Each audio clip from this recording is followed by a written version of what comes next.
noise!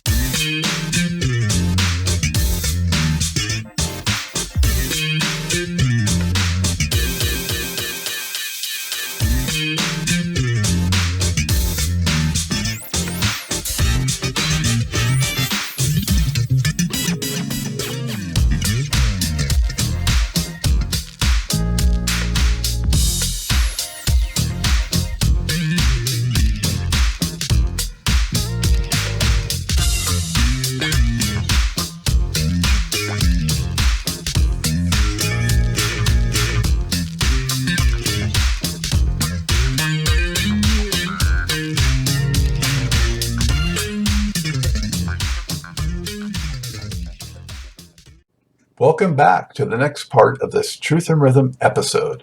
Be sure to subscribe to this channel. If you've already done so, please share it with friends.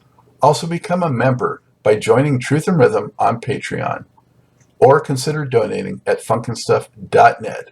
Thank you so much for your interest and support. Enjoy.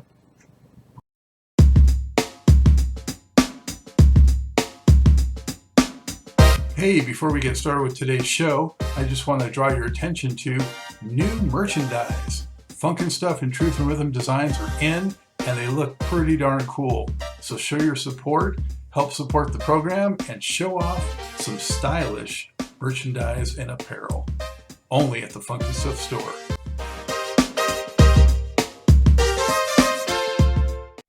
When you thought of yourself as, pursuing a music career and you wound up with Tower of Power, was that sort of the, niche or slot that you kind of envisioned for yourself, or was it a little bit different?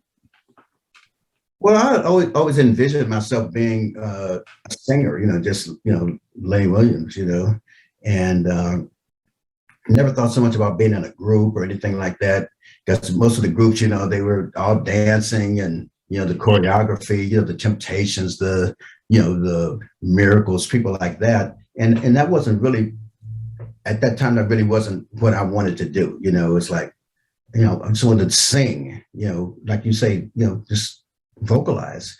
And I didn't want to really be dancing and, being, restricted by choreography and things like that. So, but I think that the thing with Tower Power that attracted me so much of that was that they didn't do any choreography. They just played, and you just do what you want to do. You know what I mean? You just yourself. And so that was perfect for me, because I didn't want to be confined, to steps. And, maybe I want to hit, just lean back and hit a note, but I got to, throw my hand up over here and get it back over here and go over there, and so, so that suited me perfectly, for where I was, in my progression at the particular time.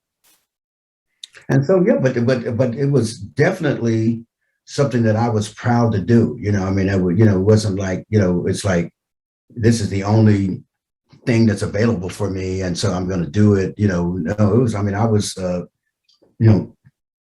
super excited about the opportunity, because I'd already written for the band. So I knew, the kind of songs that they liked. And, it was an opportunity for me to get a chance to write and be, part of something that was happening. And so, I was just overjoyed about it. But I do have to say that it's sort of like my youngest daughter, she was going with a white guy. And so they were talking about getting married, and she was asking me, how did I feel about that?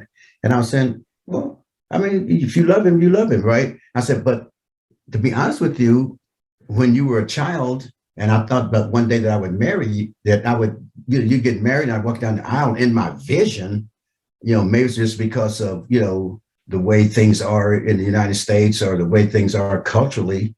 I just assumed that in my vision, that it was going to be, the groom was always black when I would see it in my mind or my imagination.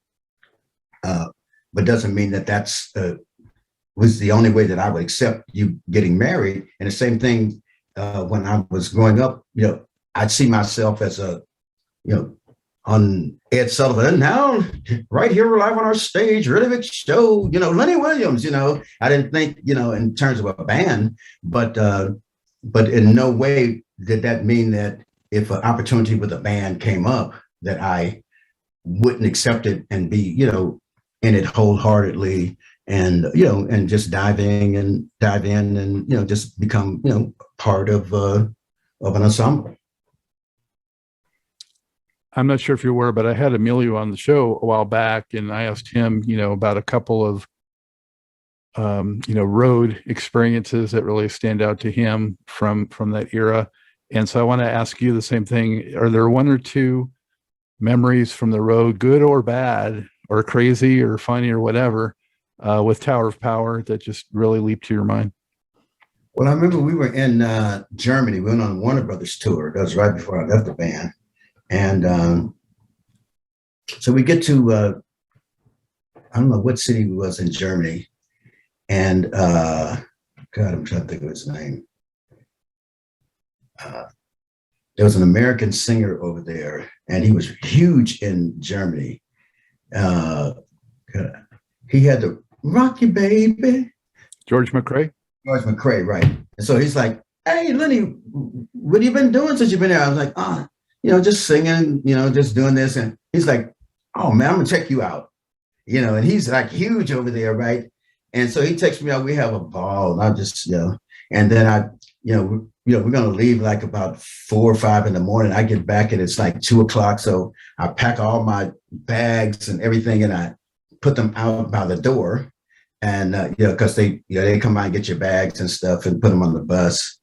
And somehow or another, they assumed when they came by and got my bag that I had already gone to the bus and I just overslept, right?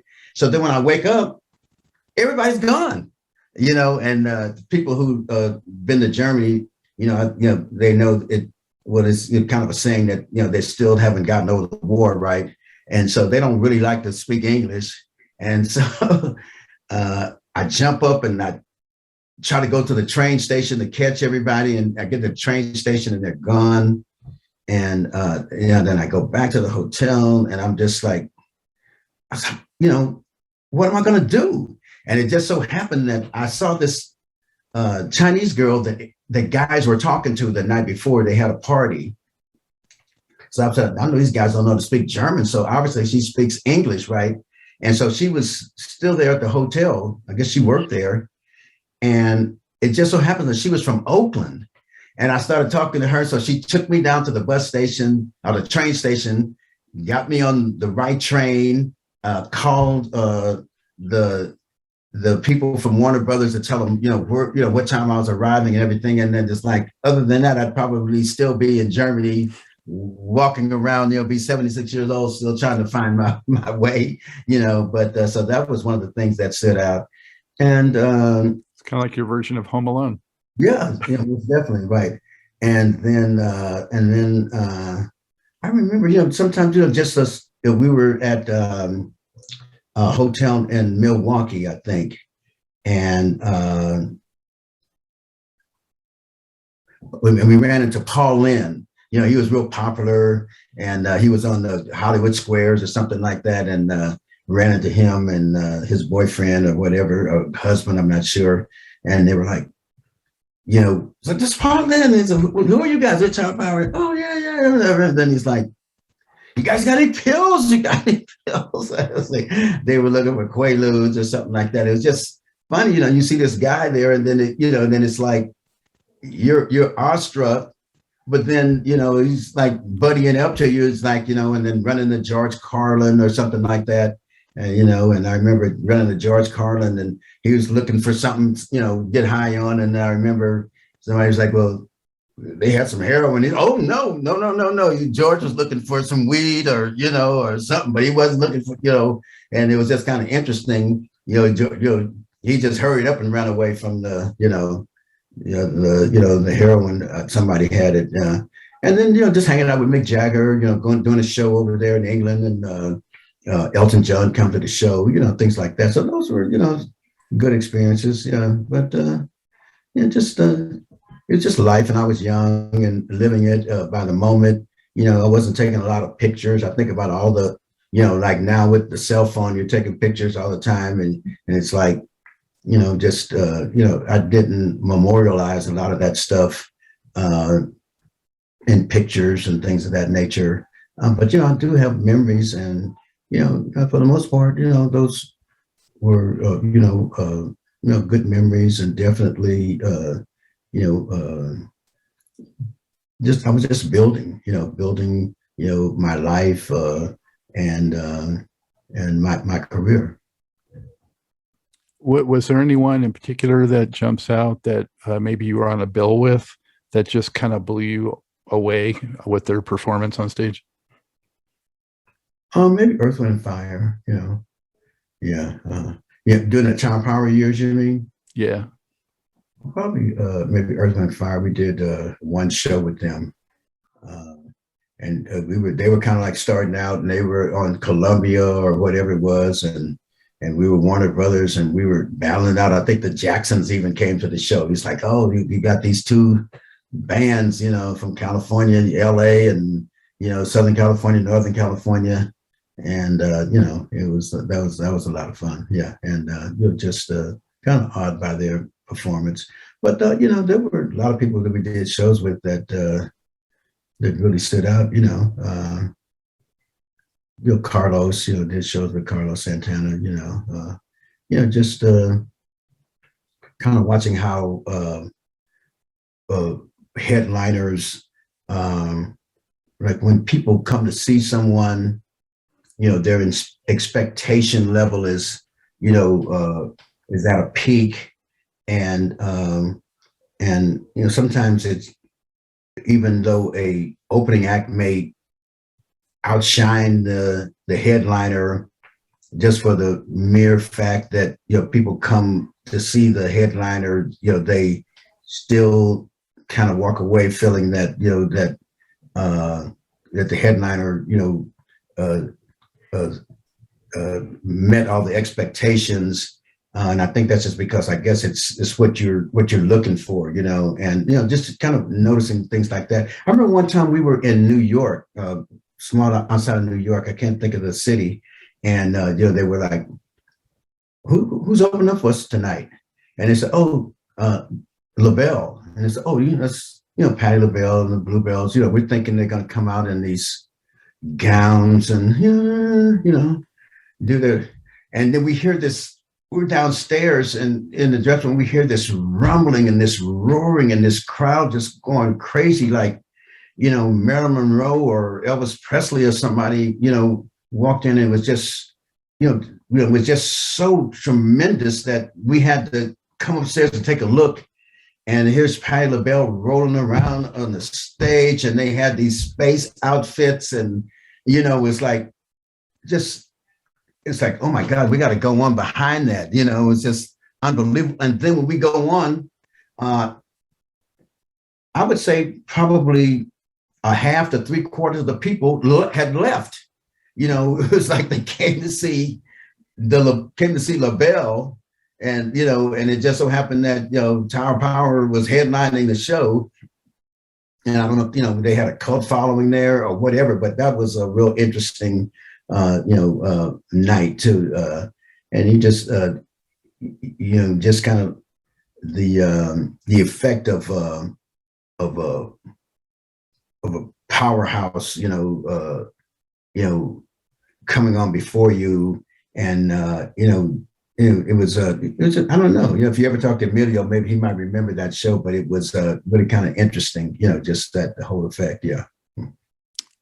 Yeah, I'm thinking that must have been right around 73, 74 when they were at their peak. Yeah, right. But it was right. I think they were ascending, and I think that Lady Marmalade or whatever song was just coming out, and it was like, I remember thinking when they said LaBelle, and I thought Patti LaBelle, and I'm thinking that they're going to come out in these gowns and do their, their supreme kind of thing, the thing that was happening in those days, and it was like nothing like that. I guess it's sort of like if you, people look back and I hear young people say, "Oh, I saw some old stuff on George Clinton and them when they were the Parliament, and they were I just want yeah."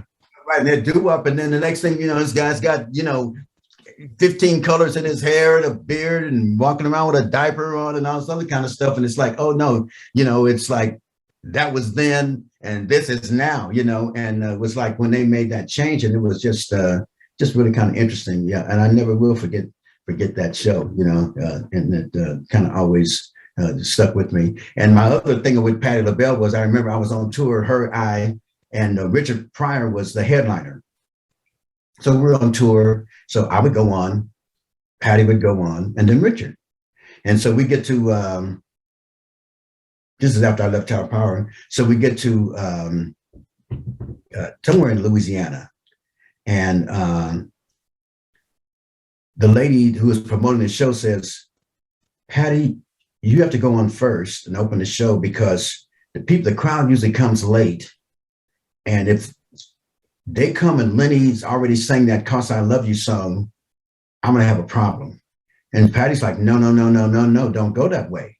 This is the way it goes. Lenny, me, and Richard. So then Patty's not going for it. So then she calls Richard he's up in his room at the hotel. So Richard comes down. He's down there for 2 minutes and he realizes that he can't solve the situation. He's like, well, the hell with it. I'm going back to my room. He's probably going back to the room, get high, right? It's like, you guys figure it out. And so finally the promoter won. And so it's like, I was totally against it. Like, what singer in their right mind wants to go on behind Patti LaBelle, right? It's like, but I remember, Patti went on, then I went on, and, turned out great. And then Richard went on. And so that we switched that up one night, but that was an interesting time too. Yeah. Interesting. Phenomenal. What a great bill too. Yeah, it was. Yeah, right. Yeah. I enjoyed it. So, yeah. Well, Lenny, for my money, of those three, Tower of Power, Urban Renewal was, although maybe it didn't have the biggest hits of those three albums, it was the most cohesive from front to back in terms of it was just killer. I mean, all the way through. And it was, I would say probably the most straight ahead, really R&B of those three records. Do you agree with that? And what was your favorite of the Tower of Power era for you? I like the Back to Oakland was my favorite. Yeah. But I mean, the album was so very hard to go. And what is it from a record executive's point of view, now that I am a record executive, over my label, I'd have to go with the first album, with the Tower Power album that had So Very Hard to Go and What Is Hip and, This Time It's Real. But from my personal point of view, I thought that Back to Oakland was the most R&B-ish of the records. And, Back to Oakland, I like that record too, Only So Much Oil in the Ground. And I think Willing to Learn was on that. Yeah, right. I really, love that record. And, but I mean, I liked them all. But if I had, to pick, I would, pick Back to Oakland to be as the record that I thought that was the most R&B-ish of the three albums that I did with the band. And timing wise, you were actually concurrently doing some of your own records while you were still part of the band, right? I just did one. I did two. I did one, the Pray for the Lion album on Warner Brothers. And then I was doing the Ryan Sleeping Beauty album, but then I wound up leaving Warner Brothers and leaving the band. And I took that album over to Motown. And why did you part ways with Tower of Power? Well, one of the reasons was we did the Warner Brothers tour, and when we got through customs, overheard one of the guys like, "We made it! I made it!"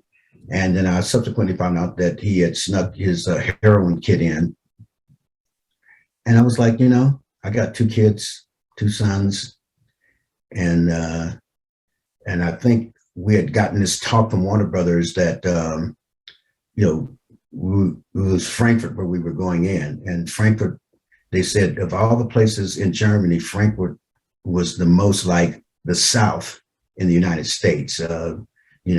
Friction with African Americans, I guess, because they had the base there, had a lot of African Americans on the base. They were dating, the German girls, and there's resentment and everything. So for African American guys, in the bands like in the Doobie Brothers and myself, and the Warner Brothers tour, and a couple guys from Little Feat to just be careful, be careful, don't go out by yourself, all that kind of stuff.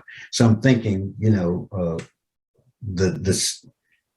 I guess the selfishness of that person, I guess it didn't resonate with them because, that wasn't an issue for them, but it was an issue for me.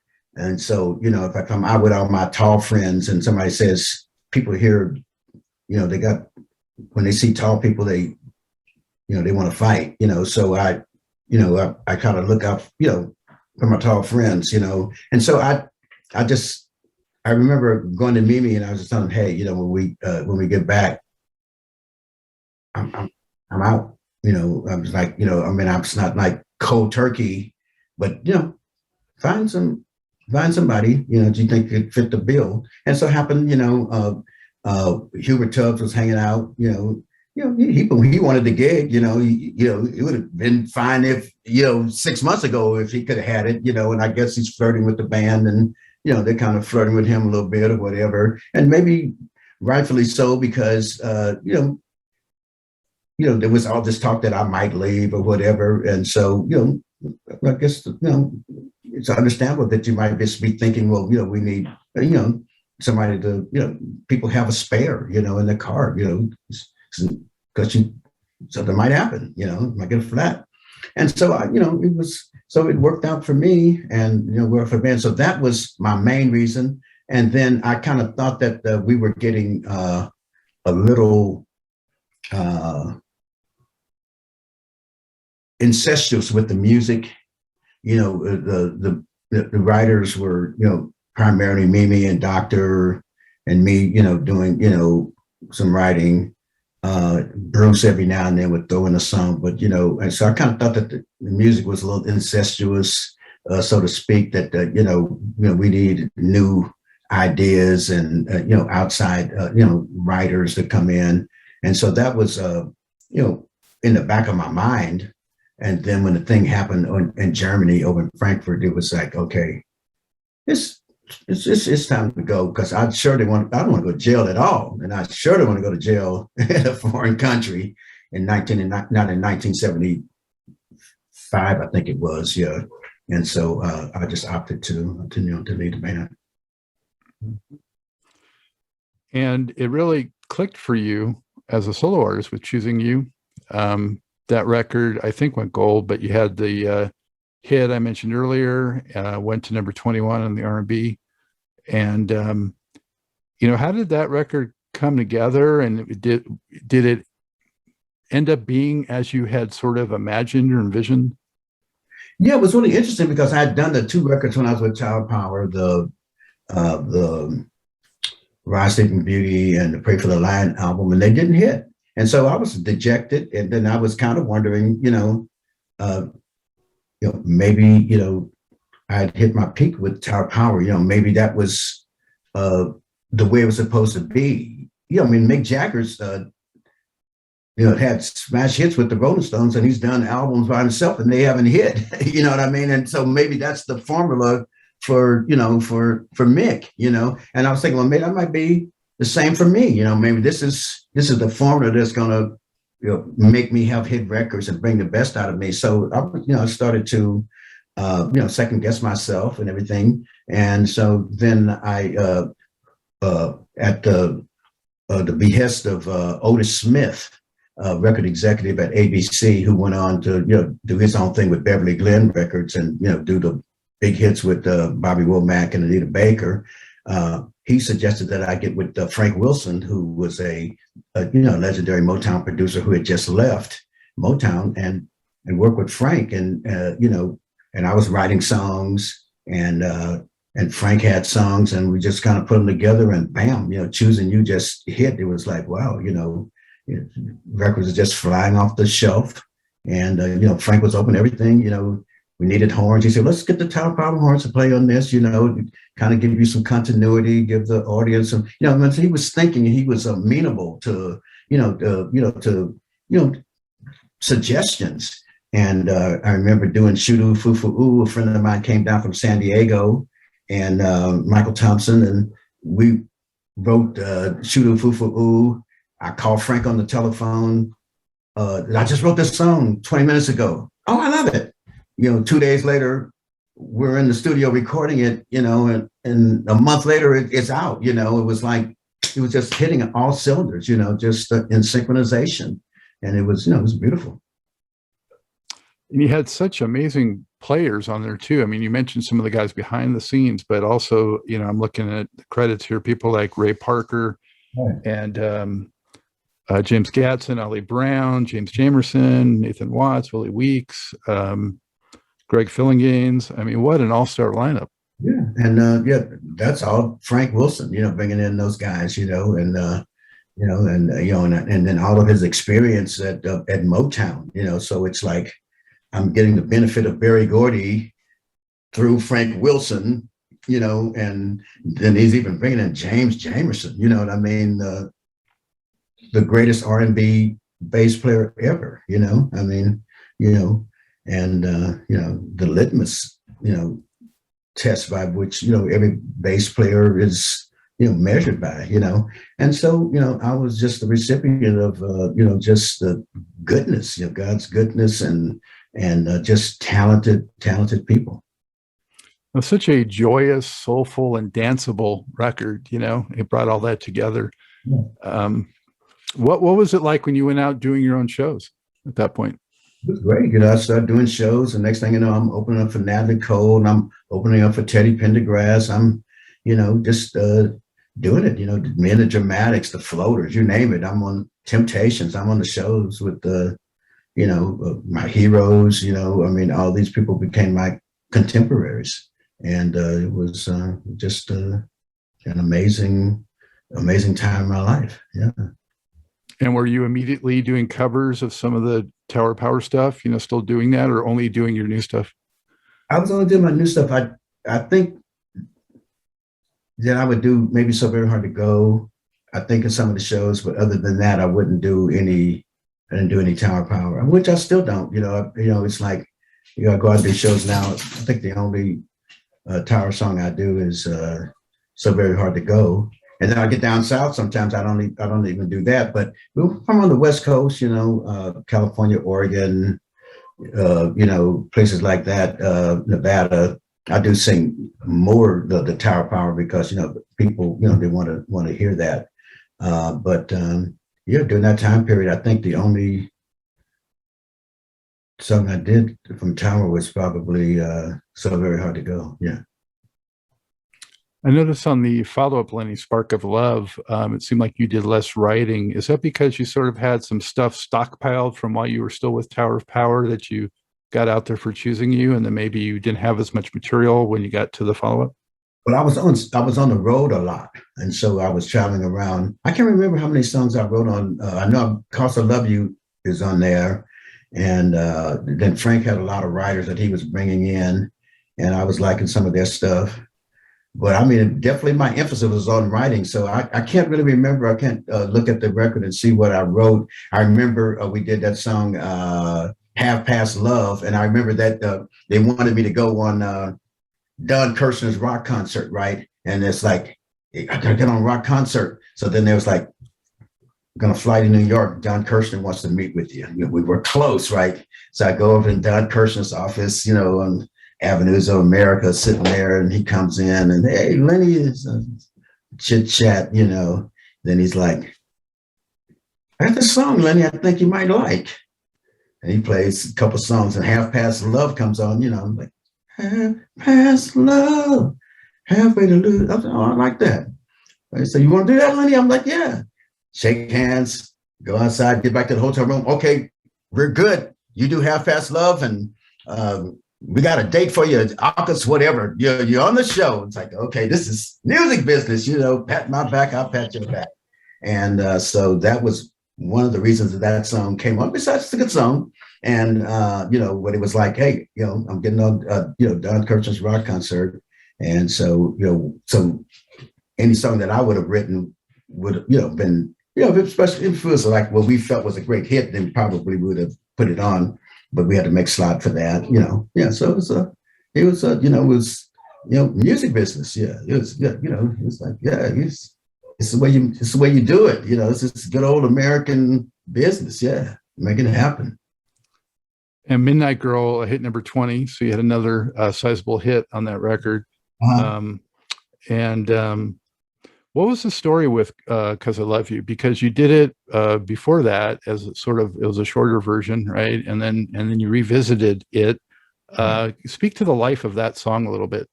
Well, I did. I wrote that song, and at that time, Willie Sparks. After I finished the album, his brother Ted Sparks played on it, but on the record. But then Willie, then Ted went on to play with Natalie Cole, and so I needed a drummer. So Willie came in. And then he was like, hey, man, he was more of a funk drummer. And he was like, you sing a lot of ballads, and I'm used to funk. So I'm quitting, But he did say one thing to me in his exit interview. It wasn't really an exit interview, but, kind of like, when I stopped to think of it, he says, but that song "'Cause I Love You," you should slow that song down and you should put some talking in it. And so it didn't really register to me because I didn't expect Willie's, songwriting acumen or whatever, but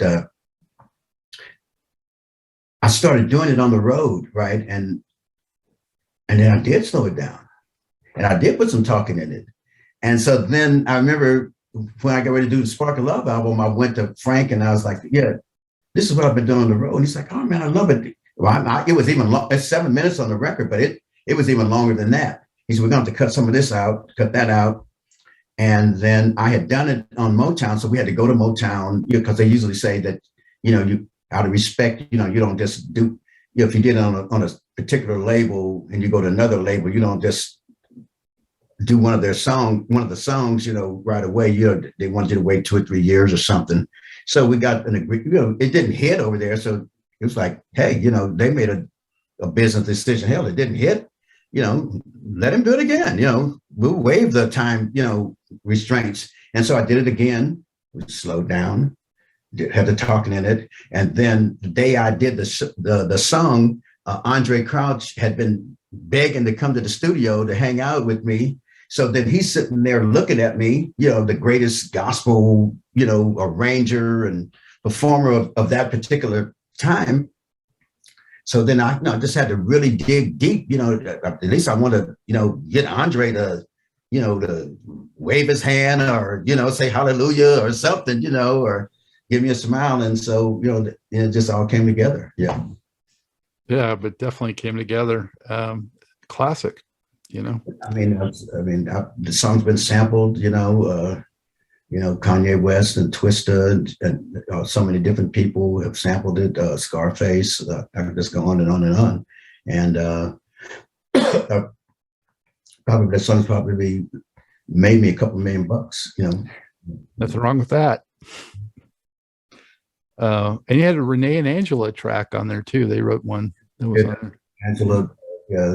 Angela Wimbush, right? Yeah.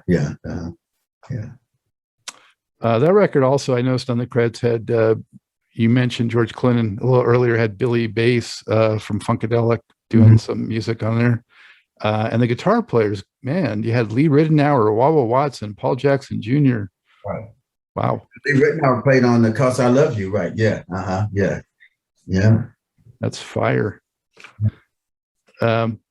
So subsequently, you put out several more albums, and Loop de Loop was on the next one, I think, was a hit. You got a more upbeat, funkier hit with that one. Yeah. How did that kind of change? Did that change, your live show at all? Did you start making it more up tempo, or what was the focus?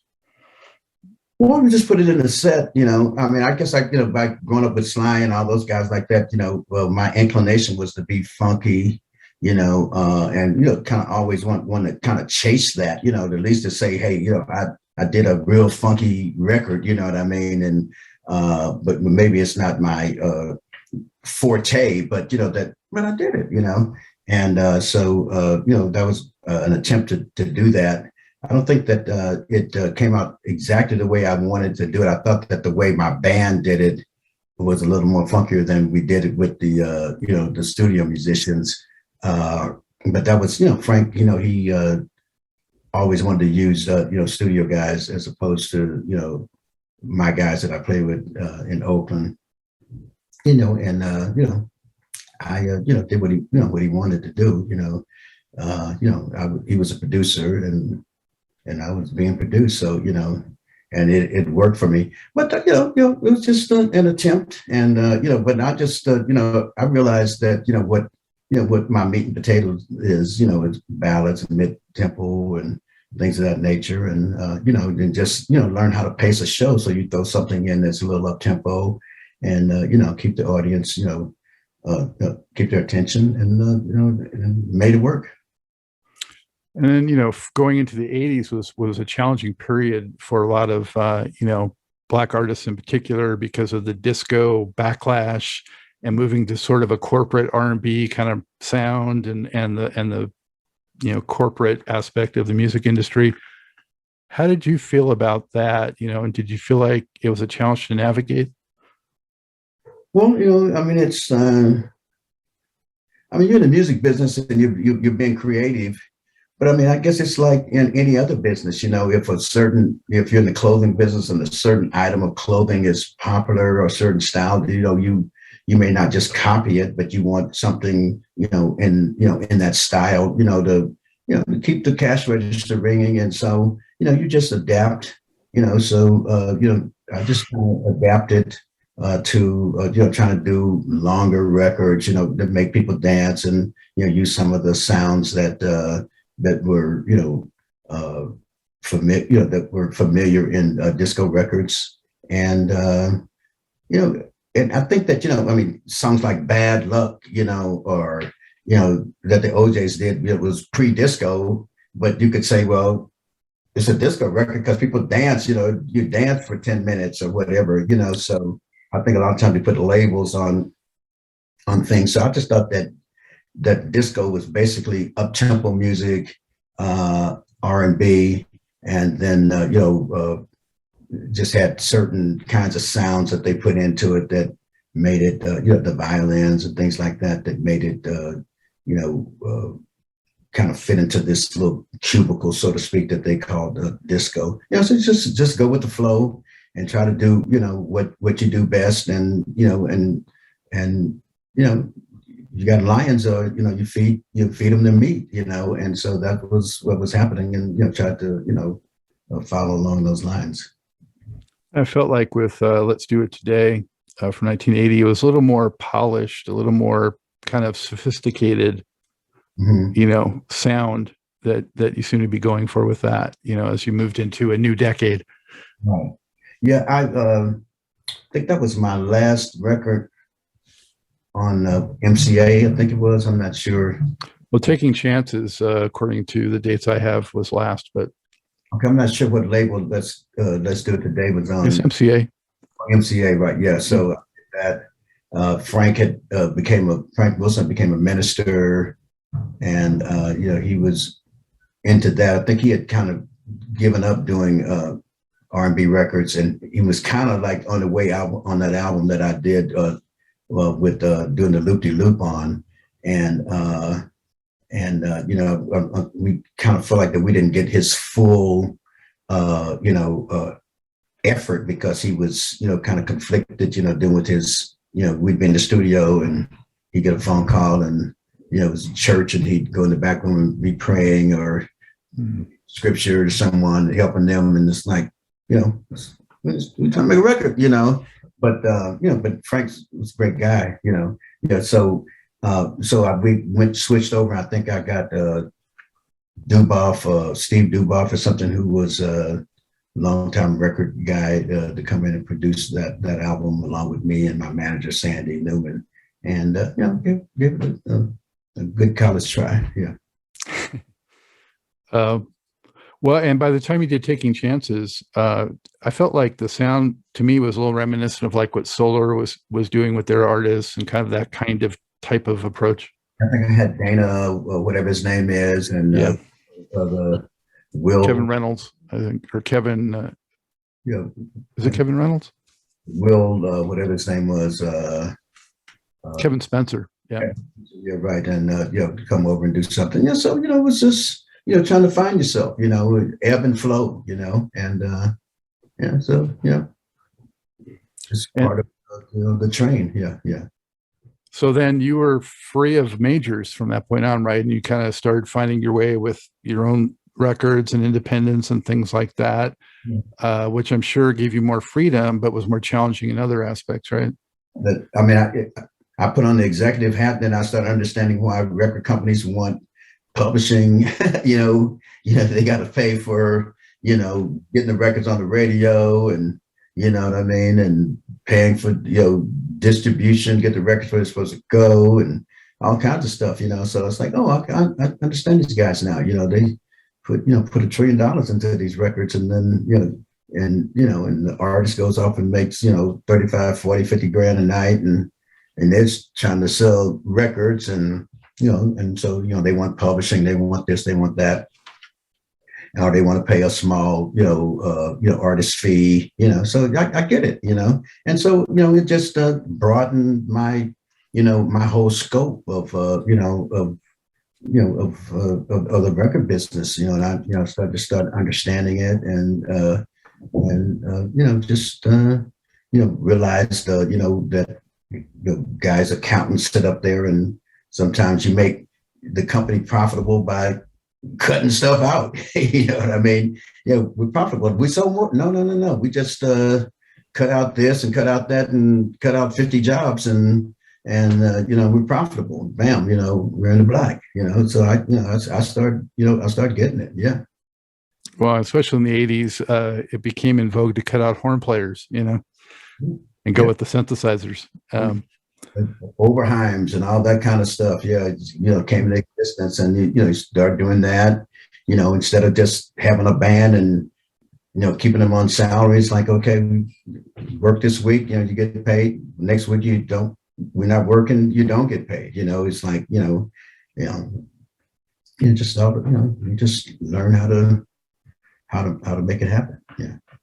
I know she started working with some of the other Bay Area guys I've had on the show, like Felton and Preston Glass. How did you get in touch with those guys? Well, I knew Preston way back when he was working with Nardo. When he first came out here, him and was a guy that was on Randy Jackson. I knew Randy when he came out here from Louisiana. So I had a long association with them, and then just started, doing some songwriting with them. Yeah. Well, and you kind of talk about the challenges of promoting and distributing on your own. I think, that's evident possibly in something like 10 Ways of Loving You, with I thought was a really strong kind of Spinners type vibe track that probably should have been a bigger hit. Yeah, but I did that record on a subsidiary of Fantasy, so I thought that maybe, Ralph and those guys over there might have been able to make that record happen, because they, had, done Cretans and whatever, and, had the whole apparatus set up, but they didn't, but that's a big cult record down in beach music, all down in the Carolinas and things like that. And it's, serving pretty well. And, I just think that'd be a nice record for some, young kid to do, little young group, to do, maybe change some of the names, but, 10 Ways of Loving You, kind of, so, songs are, they never die, they're there, for somebody to resuscitate them, and just, bring them back. Yeah. So I'm sure at some point in time, some young artists will pick that up and do it and have a hit with it. Did you ever imagine that songs like, So Very Hard to Go and What Is Hip and all those would be so evergreen, I listen to those songs sometimes, I sit around the house and I listen to them and I was like, wow, I was actually part of that, and, they're fantastic records, and, and they've stood the test of time, and I'm just honored to, been on them, been a part of it. Yeah. But I mean, just thinking that, there's gonna, they're gonna be multi-generational, be accepted, over the, decades was, those songs are like 40, 50 years old almost. And, they just, sound good. And I was just like, wow, I was actually a part of that, and, I sang on that. Yeah. Yeah. Do you anticipate a album coming with that single? Yeah, I'm always doing music. I got young kids. This Brent Dixon kid is calling me every day. Come on, Mr. Lenny, we got to get a hit record. Let's get this album finished. Let's get this EP, And I was telling my wife, I said, "Ooh, that kid Brent is on me. He's on me. He's on." And I said, "Brent, we just got to doing this record. Now I got my executive hat on. I'm trying to make this record a hit, and so I'm not thinking about songwriting and this and that and everything. No, Mr. Lenny, no, Mr. Lenny. It's like, oh my God, this kid is, it's like driving a 1956, Ford or Chevy and, got it in, the fifth gear. Did they have 5 gears then, and just, pedal to the metal. And I'm like, this is an old car. It's going to fall apart, So, so definitely that's definitely in the plan. Well, I think we all need that sometimes, a little kick in the butt, keep us going, and the music helps keep us young, right? Yeah. Yeah. How can people best keep up with what you have coming? Well, they can go to lennywilliams.com, and that's my website. I'm on Twitter at Lenny Williams. I'm on Instagram, The Real Lenny Williams. And if they come up with something today, something new, a new platform, I'll be on it tomorrow. Yeah. All right. Hey, Lenny, it's been such a blast reminiscing with you and hearing all the great stories and going through your career. And it's been such a joy, for all these years, hearing all your great music. So thank you. I appreciate it. Thank you so much. All right. I hope you enjoyed this episode of Truth in Rhythm. A big thank you goes out to our guest as well as to you, the viewer and listener. Also, much gratitude to Pleasure for supplying the show's funky opening and closing music. As a reminder, you can always access the complete list of linked shows by episode at funkandstuff.net. I urge you to support this program and receive the extra benefits along with that by subscribing to the Funk and Stuff channel on YouTube and sharing it with funk, R&B, and jazz lovers, joining Truth and Rhythm's membership program at Patreon, submitting a donation at funkandstuff.net, buying Everything is on the One, the First Guide to Funk book at Amazon, shopping at the Funky Things store for cool merchandise at funkandstuff.net, and linking through funkandstuff.net for all of your Amazon purchases. In addition, if you're an artist or anyone seeking proven, results-oriented professional marketing, PR, writing, or editing consultation or production, check out the media services section at funkandstuff.net. Also, I encourage you to drop me a line at scottg@funkandstuff.net. I love the feedback, suggestions, guest requests, appearance and sponsorship inquiries, and just talking about my favorite subject, groove-based music. For now, and as always, this is Scott Dr. GX Goldfine saying, keep on vibing to the rhythm of the one.